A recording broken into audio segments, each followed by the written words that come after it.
If I could have everyone's attention real quick, we got a short presentation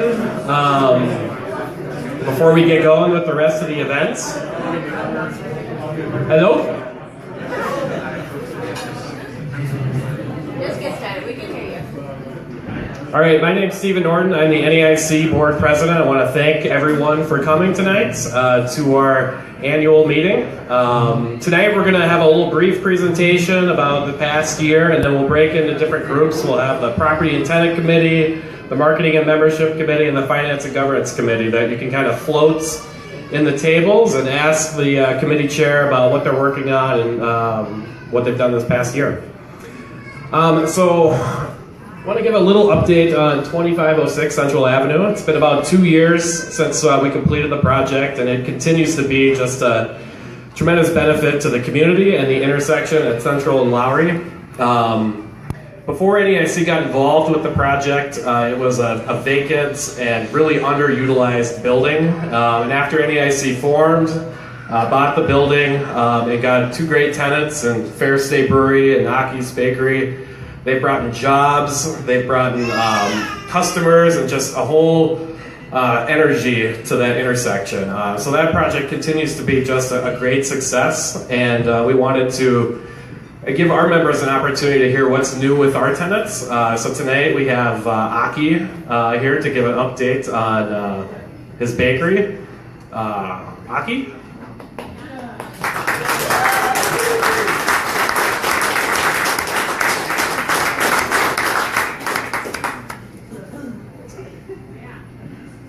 Keep it brief, Aki, all right? Yeah, hi. That's the first time I do that, actually. I'm not kidding. We started this business 7 years ago, and I baked for 2 years in a church kitchen, really small, and sold at farmers markets. And then I had a sublease for 2 years in a coffee shop in Osceola, which I grew out of really fast. I grew out of that coffee shop really fast. But that thing was so small, when I opened my convection oven, I had to leave it back. I'm not kidding. And I worked with a commercial real estate company out of Wayzata. For 9 months, we were looking for a space appropriate for my little business. Couldn't find anything. So after 9 months, we gave up and said goodbye. And then Silke, she's a member of NEIC too, she's not here tonight. She mentioned NEIC on a Facebook post, and I actually emailed that same night, I think. And a few days later, I met some members, Gavin, and who else? Steve, Joe, and yeah. Yeah, and so you guys had exactly what I needed. I needed 1,500 square feet. I needed a little space in the front for coffee, for people to sit down, and production in the back. And it took us 3 years to go out of this space. In the beginning, I should have rented the whole building. I'm not kidding. Just on Friday, I signed a lease in New Brighton for 3,000 additional square feet production space, because we're just going out of it. Our wholesale is just picking up. Yeah, thank you. That's kind of it. And 4 years ago, I didn't even know what Northeast Minneapolis was. Okay. I'm not kidding. Yeah, any questions? How many people work for you? Oh, we have 3 full-time and like 14 part-time. That's going to be increased pretty soon. Can't find any bakers. So if you know somebody, please let me know. Full-time, please. Who's your biggest client? Surly Brewing. They came in 2014 in September, a few months after we opened, and sampled some stuff. And 2 months later they called on a Friday and they wanted 150 pretzels on Monday. And I almost peed my pants. I'm not kidding. Now we do like 800-900 pretzels a week for these guys. Yeah. Wow. Are you still going to be at the farmer's market? We do still farmers markets, yeah. Up to 4, I hope, this year. Yeah. Okay. Thank you, guys. Thank you. Yeah. It's all exciting.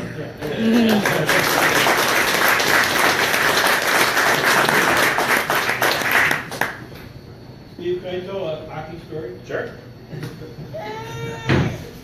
No. Oh, no, you just doesn't. It wasn't you that made the error.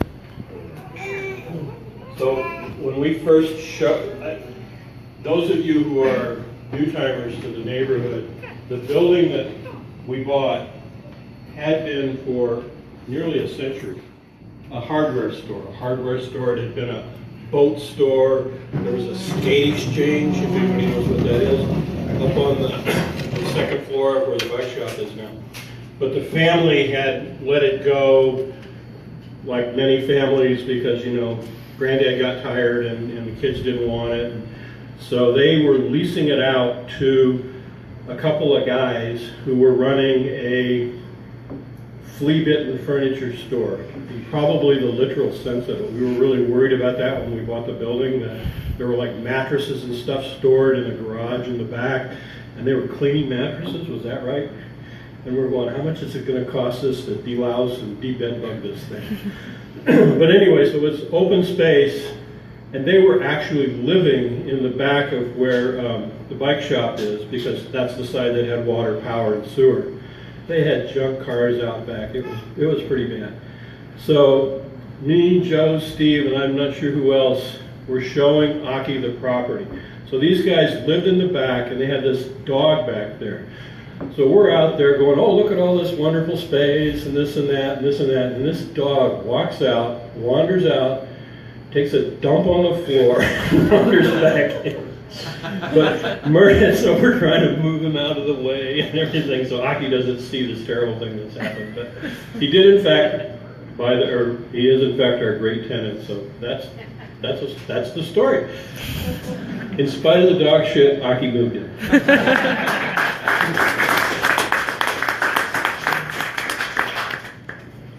Well, thank you, Gavin, for that story. Evan from Fair State couldn't make it tonight, but from what I've heard, I think Fair State is actually looking at expanding to a production facility, so they are also expanding, and I think this space has been a stepping stone from them, and we're just excited for our tenants. We're lucky to have them as tenants, and we're excited for their continued success. So. They rented 40,000 additional square feet. 40,000 square feet for Fair State. I think they open Next week. Wow. So this past year, member growth has continued to be steady. We have about 250 members as of December of last year, and 266 members as of April of 2017. That altogether adds up to about 420,000 worth of member investments, about 266,000 of that in A shares, and an additional 154,000 that members have invested over and above in C and D shares. This past year, in 2016, NEIC had about a little over 11,000 in net income, and so the board decided to allocate 100% of that for C and D share dividends and capital credit account allocations. So that brings to date, NEIC has returned to members a little over 26,000 return on investment, about 21,000 of that in capital credit allocations, and about 5,500 of that in C and D share dividends. C shares yielding about a 2% return on investment, and D shares a 4%. And it's been important for the board that not only are the projects that we do are making an impact in the community, but that we reward our members for investing with us, and we can give them a financial return as well. Yep. Question on how this works now. We lend this money to these people so they can start businesses. Now they pay it back. Fair State's building this other huge place, so obviously they're making up money. They pay back the loan we got. We don't have a loan with Fair State. Fair State's paying us, a lease rate. So they have a loan for their businesses, and they're paying us a lease to rent our space. Startup money. Mm-hmm. Yeah, all the money, the member investment that everyone has invested here goes towards us purchasing the buildings that we own and our debt service on those buildings. Yep. Good question. Aki will hold me dead, but We continue to get emails and phone calls from organizations around the country and even around the world that are looking at replicating NEIC's model. These are just a few of the ones that have that we have an update on. There's a group in New York City that's been actively engaged in starting an organization. There's another one in Little Falls, Minnesota, in North Minneapolis. They've held a meeting there. In the central Bryan neighborhoods in South Minneapolis, and also one in Ashland, Oregon. So this is, people are looking at this model in other places around the country. And NEIC continues to be supportive to people that are looking into starting similar models, being there to answer any questions, and just supporting the model. So it's exciting to see these other potential organizations starting up elsewhere. So the big thing that happened this past year was NEIC moving on to its second project at 1601 37th Avenue.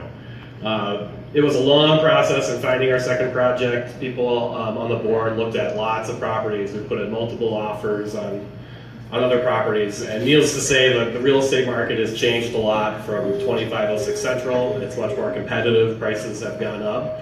But we saw this property at the corner of Johnson and 37th and saw a great potential there. It's a high traffic area, and so we closed on the property in November of last year. At this point, we've completed the demo, cleaned up the inside, taken it down to the walls. We've put in new windows on the exterior to help recruit, new tenants. We're actively in the tenant recruitment process right now, and I know our property and tenant committee has met with lots of tenants, and that's something we're working on actively and excited about the potential.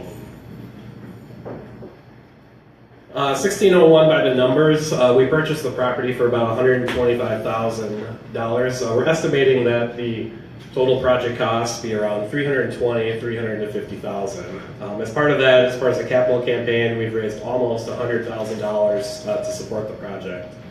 So we just want to thank everyone new members that have joined as part of this project, existing members, or anyone who's invested additional money in C&D shares, because without this sort of investment, NEIC couldn't do projects like this or do projects in the future. So we appreciate everyone who's supported this project and allowing us to make it happen. Another thing that NEIC worked on this year was we submitted a proposal to the City of Minneapolis for 695, 699 Lowry Avenue. You can see kind of a rendering of what we had proposed, and we had partnered with Minneapolis MAG. We did end up, winning the proposal, but in the end, it was still a good experience of going through the RFP process with the City of Minneapolis. We got some FaceTime with them. They got to learn more about us. In the end, the city chose, I think, Potec Glass and Clay Square, two local, businesses here in Northeast. And although, we're disappointed that we didn't get it, we're still excited to have, it owned locally here and excited for what they're going to do to the space.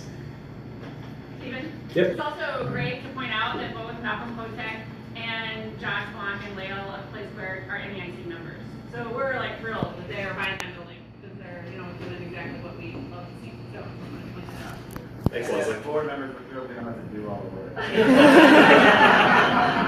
Good point. Yeah. Looking forward, our primary kind of short-term goal is to get a tenant lined up for 1601 and finish the build-out of it. So that's what we'll be focusing on, right now in the short term. I'm looking out in the future. We're definitely keeping our eye out for potential properties that might come up for project number 3. And then, the other part of, we get a lot of these contacts from organizations looking to start organizations similar to ours. So I think there's a lot of potential there to kind of support these organizations and make additional change outside of our area.